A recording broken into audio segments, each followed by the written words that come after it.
The humans advanced through the dense jungle like a pack of hungry predators stalking their oblivious quarry. With weapons at the ready and eyes gleaming with lethal intent, Yer watched the security feeds, his heart pounding, as dozens of heavily armed humans disembarked from the 3 ships that had landed uninvited on Bellari 4. They strode purposefully toward the remote scientific outpost. Their body language and weapons clearly indicated that this was no friendly visit. Yer shouted for the outpost's skeleton crew to evacuate immediately, while triggering the emergency alarms. "Get to the escape pods now," he yelled over the blaring sirens. The outpost's lightly armed security forces hastily grabbed their weapons. But Iman knew they were no match for the incoming human assault force. Bellari V was intended as a sanctuary, an isolated moon where Emir and his team could study the exotic native lifeforms in peace, far from the politics and conflicts of the wider galaxy. Yet here were the humans, the most feared predators in the known universe, descending upon them like a tidal wave of death and destruction. Emir felt a chill run down his spine. It took a unique brand of malice to attack a defenseless science outpost. Emir's eyes darted between camera feeds, tracking the humans' relentless progress. They moved with the precision of a well-oiled machine, gunning down the few security forces that attempted to hinder their advance. These humans were professional killers. What could they possibly want here? Time seemed to slow as one of the humans paused and stared directly into a camera. Emir felt the human's icy gaze piercing him, even through the screen. A cruel smile crossed the man's scarred face as he mouthed a single, terrifying word run. Just like that, Emir knew his life and the lives of everyone under his command were in grave danger unless he could conjure a miracle to save his team from these savage human predators, or die trying. Explosions rocked the outpost as Emir sprinted through the twisting corridors, heart racing. The humans had breached the compound's outer defenses. Emir burst out of the outpost into the dense jungle, legs pumping furiously. "Mayday! Mayday!" Emir shouted into his wrist communicator as he ran. "This is Amir Zarth of the Bellari 4 Science Station. We are under attack by human forces. I repeat, we are under attack." His plea was abruptly cut off mid-sentence as a massive hand clamped down on Emir's shoulder, wrenching him around. Emir found himself face-to-face with a towering, heavily muscled human male, whose face bore a lattice-work of vicious scars. Cold, predatory eyes bored into Emir's own. "I'm disappointed," Jem Adar the human said, his voice a low, mocking drawl. "I was hoping you'd put up more of a fight. The name's Adam Coleman. I lead this merry band of hunters," Adam stated. "Hunters?" Emir sputtered incredulously. "Is that what you call yourselves? You attacked a peaceful science station. Why?" Adam threw back his head and laughed a harsh, brutal sound. "You really don't get it, do you? This isn't about your little science project. We're here for the real prize, your colony and all the Jem Adar in it. See, we've been watching you for months now, learning your routines, your defenses, your weaknesses. This outpost? Just a warm-up. Your colony, with its thousands of citizens, now that will be a hunt." Emir's blood ran cold. These humans were insane, raving monsters, but there was a cruel cunning in Adam's eyes. He wasn't bluffing. Tell you what Adam said, his scarred lips twisting into a parody of a smile. "Let's play a game. You get a 24-hour head start. If you can evade me and my men in this jungle for a full day, I'll call off the attack on your colony. If we catch you, though, you'll personally deactivate your colony's defenses and watch as we do whatever we please. Deal?" Emir's mind raced. He had no choice.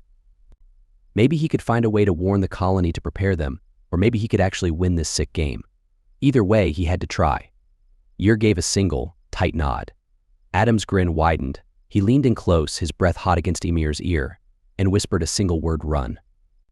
Emir ran, crashing through the undergrowth, Adam's mocking laughter echoing behind him. He had to put as much distance as possible between himself and these humans. Adam watched Emir disappear into the jungle, then raised his wrist communicator to his lips. He spoke a single, calm command: "Release the hounds." Emir's heart pounded as he sprinted through the dense jungle, vines and branches whipping at his face.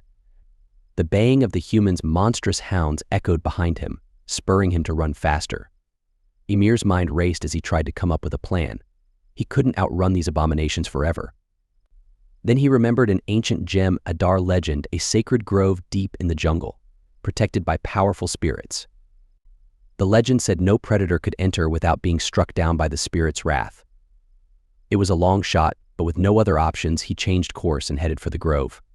Hours passed.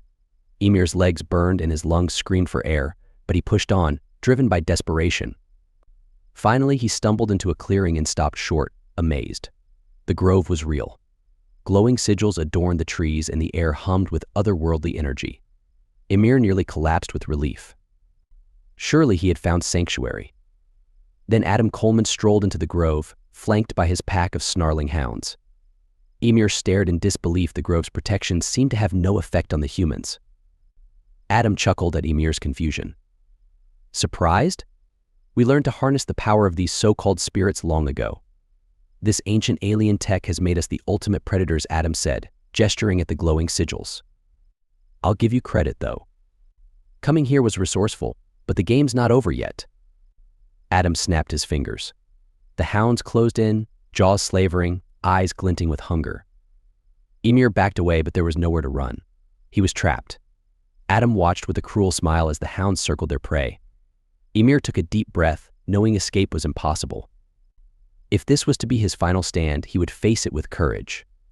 In a home, he found a small group of Gem Adar children, their faces streaked with soot and tears. They clung to each other, their eyes wide with fear. Emir knelt beside them, his heart breaking as he tried to offer some comfort amidst the chaos. It's okay, Emir murmured, though his voice trembled with the weight of their shared despair. You're safe now. I'm here. The children looked up at him, hope mingling with uncertainty in their eyes. Emir gathered them close, his resolve hardening. The human assault had left a devastating mark, but he was determined not to let this be the end for his people. With the ancient pendant in hand and its power now at his command, Emir knew he had a tool that could change the course of this conflict. He stood, lifting one of the children into his arms, and turned his gaze towards the horizon.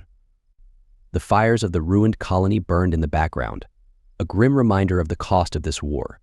We will rebuild, he promised the frightened children, his voice steady now, and we will protect what remains. This is not the end for us. It's the start of our fight back. As the initial shock of the destruction subsided, Emir's mind began racing with strategies. He needed to rally the surviving Gem Adar, harness the technology of the pendant, and prepare for the possibility of further assaults, with the humans believing they had crushed the Gem Adar spirit. They wouldn't expect a vigorous counterattack. Emir's eyes hardened as he looked down at the pendant, its symbols glowing softly in his palm.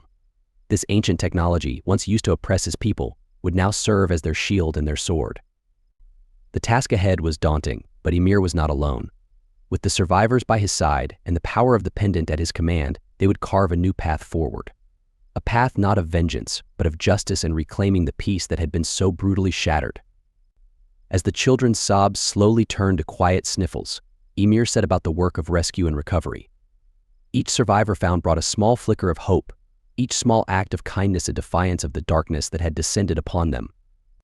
The battle was far from over, but in this moment, Emir and the Gem Adar found the strength to begin again.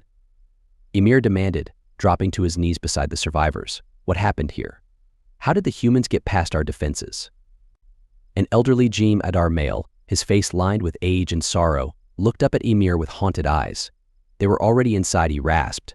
They had infiltrated the colony days ago using some kind of advanced stealth technology. They sabotaged our defenses from within. When the attack came, we were caught completely by surprise. We never stood a chance. Emir reeled back as if struck. The humans had planned this massacre meticulously. They had exploited his absence, his desire to protect the science team, to launch their true attack. And because of his failure, his people had paid the ultimate price. Rage and grief surged through Emir, twisting his features into a mask of anguish. He looked down at the pendant in his hand, feeling the ancient power thrumming within. With this, he could avenge his fallen kin. He could make the humans pay for their crimes. Emir rose to his feet, his hand tightening around the pendant. He reached out with his mind, tapping into the artifact's energy. He could feel it coursing through him, a searing, brutal power eager to be unleashed. With a roar of fury, Emir released the pendant's energy in a devastating pulse. It swept across the planet like an invisible tidal wave, seeking out every human life sign.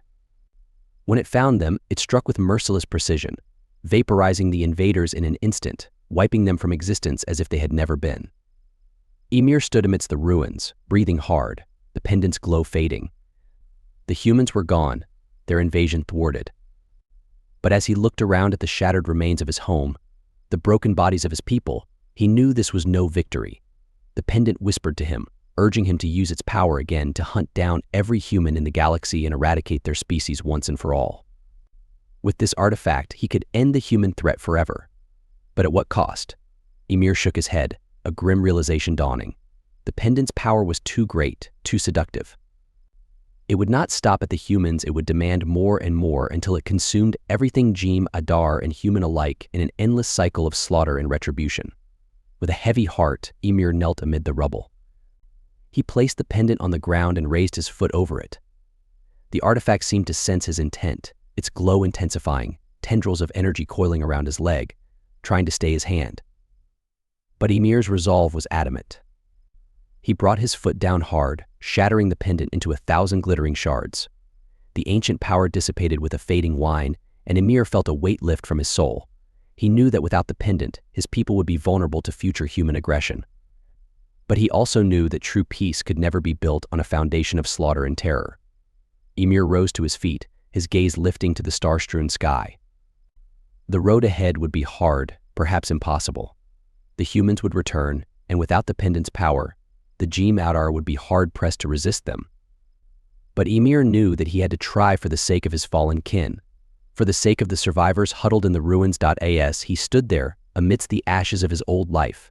Ymir made a silent vow he would rebuild. He would lead his people down a different path, one of peace and understanding.